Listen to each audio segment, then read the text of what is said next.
When I received the handwritten invitation, I almost threw it away. The return address belonged to the small white house at the end of Maple Street, the house where my elderly neighbor, Eleanor Brooks, had lived for over 40 years. I hadn't seen much of her since I moved away nearly a decade earlier. We exchanged Christmas cards for a few years, but life had slowly pulled us in different directions. The note inside was short. Dear Daniel, my family is coming together this Sunday for dinner. It would mean the world to me if you joined us. There is something I want to say while everyone is together. Please come. There was no explanation, only her elegant signature. Curiosity got the better of me. Sunday evening found me standing on her familiar front porch, holding a bottle of wine and wondering if I had made a mistake. Before I could knock twice, the door flew open. There you are, Eleanor smiled warmly. I was afraid you might change your mind. She looked older than I remembered. Her silver hair was neatly pinned back, and the wrinkles around her eyes had deepened. Yet her smile was exactly the same, the smile that had welcomed me countless times when I was a lonely young man renting the house next door. Back then, she'd often invite me over for homemade soup or fresh apple pie whenever she noticed I had been working late. She never treated me like a tenant. She treated me like family. Inside, the dining room buzzed with conversation. Her children, grandchildren, and even great-grandchildren filled the house with laughter. As Eleanor introduced me, polite smiles spread around the table, but I could tell most of them were wondering why a former neighbor had been invited to such a personal gathering. Dinner was everything I remembered: roast chicken, mashed potatoes, homemade rolls, and Eleanor's famous peach cobbler. Stories flowed from every corner of the table. They talked about careers, weddings, babies, and vacations. I mostly listened. Several times I caught Eleanor looking at me with an expression I couldn't quite understand. It wasn't sadness. It was something deeper, almost like she had been waiting years for this evening. When dessert plates were cleared away, she slowly stood. The room immediately grew quiet. One of her daughters smiled. Mom, did you want to say something?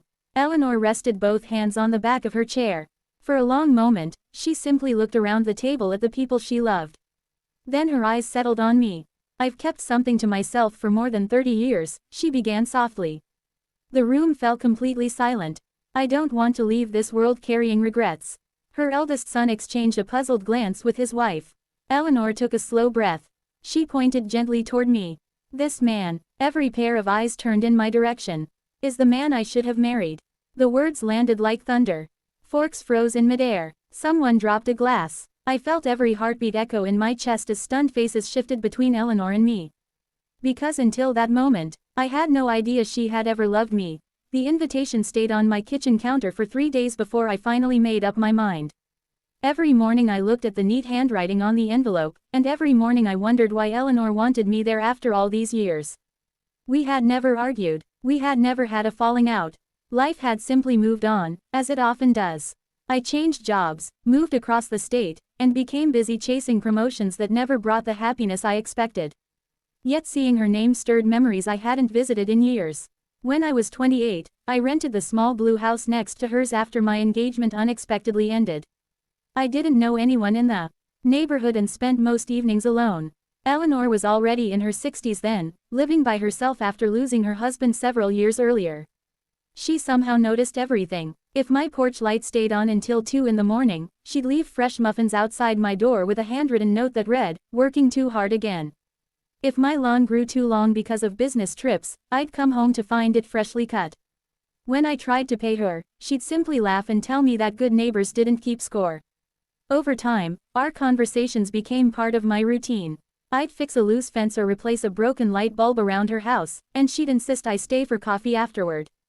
Those afternoons often stretched into hours as she shared stories about raising 3 children, caring for her late husband through his illness, and learning that the happiest moments in life were usually the quietest ones. She possessed a calm wisdom that made every problem seem smaller. Whenever work overwhelmed me, she'd remind me, "Daniel, success isn't measured by how busy you are. It's measured by who misses you when you're gone." At the time, I thought it was simply kind advice from an older neighbor. Looking back, I realized those conversations shaped me more than any manager or mentor ever had. When I eventually accepted a job in another city, Eleanor baked an apple pie for my farewell. As I loaded the last box into my car, she hugged me tightly. "Promise me you won't disappear completely," she said with a smile that didn't quite hide the sadness in her eyes. I promise, I replied. For a while, I kept that promise. Birthday cards, Christmas phone calls, the occasional visit whenever work brought me nearby. But years slipped by, and those visits became less frequent until they stopped altogether.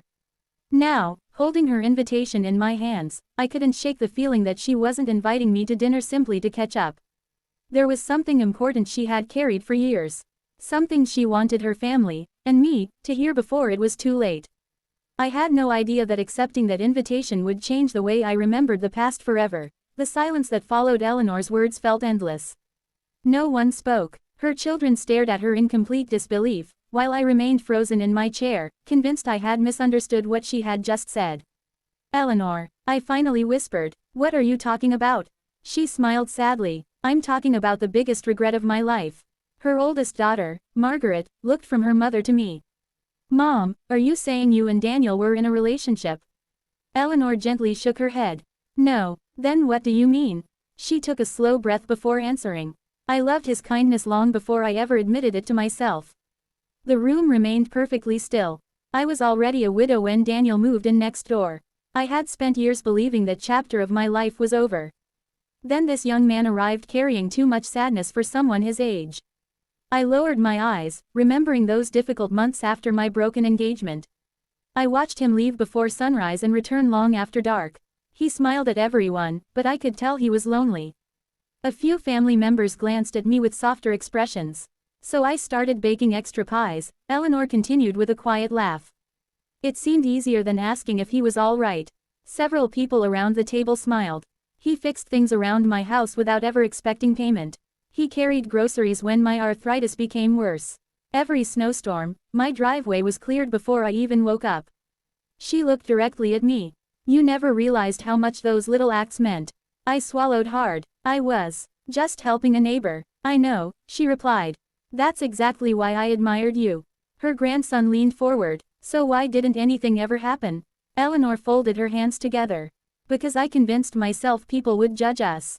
She paused. I was 35 years older than Daniel. The room fell quiet again.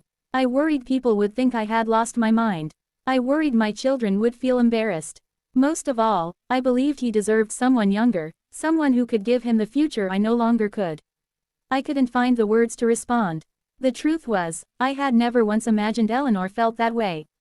To me, she had been my closest friend, my safest place during one of the darkest periods of my life. She had listened without judging, encouraged without demanding, loved without asking for anything in return. I kept waiting for the right moment to tell him, Eleanor said softly. But then he got a better job. Her eyes shimmered with tears. And then he packed his car. I remembered that morning perfectly. She had hugged me longer than usual. I thought she was simply sad to lose a good neighbor. Now I realized she had been saying goodbye to a future she had never allowed herself to hope for. I watched him drive away, she whispered. And I told myself that silence was the kinder choice. She looked around at her family before her eyes returned to mine. But some regrets don't become smaller with time. They only become heavier. No one at the table spoke for what felt like an entire minute. The only sound was the soft ticking of the old grandfather clock in the hallway. I looked at Eleanor, searching her face for some sign that this was all a misunderstanding, but there wasn't one. She wasn't embarrassed or confused. She looked relieved, as though she had finally set down a burden she had carried for decades. I slowly stood from my chair. Eleanor, I said quietly, I don't know what to say. You don't have to say anything, she replied with a gentle smile. I didn't invite you here because I expected you to change the past. She reached across the table and lightly held my hand. I invited you because I wanted the truth to exist somewhere besides my own heart. Her children watched silently. Then Margaret, her oldest daughter, wiped a tear from her cheek. Mom, she whispered, why didn't you ever tell us? Eleanor gave a small laugh. Because I was afraid you'd think I was foolish. Margaret immediately shook her head. No, another son spoke next. I wish you had trusted us. So do I, Eleanor admitted. I squeezed her hand gently. There was never anything foolish about caring for someone. She smiled at me, her eyes glistening. Do you know something, Daniel? I shook my head. You saved me. I frowned. I don't understand. The years after your neighbor, my husband, passed away were unbearably lonely, she said. Most people visited for a few months, then returned to their own lives. I couldn't blame them. She looked around the room. My family loved me, but they had families of their own. Then she looked back at me. You were the one who knocked on my door just to ask how my day had been. You fixed broken shelves. You changed light bulbs. You stayed for coffee even when you were exhausted. She smiled through her tears. You reminded me that I was still seen. A lump formed in my throat. I never realized. I know. I took a deep breath before answering honestly. I can't promise that my life would have been different if I'd known how you felt. She nodded. I never expected that answer. But I can promise you something else. She waited. You were never just my neighbor. You were one of the most important people in my life. Tears rolled down her cheeks. So maybe, I continued softly, we both loved each other. Just in different ways. She laughed through her tears.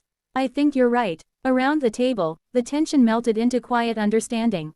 Her grandchildren smiled. Her children embraced their mother, no longer shocked but grateful that she had finally spoken the truth she had hidden for so long. As the evening came to an end, I helped Eleanor wash the last few dishes, just as I had done years earlier. Before I left, she hugged me tightly. This feels like a goodbye, I said.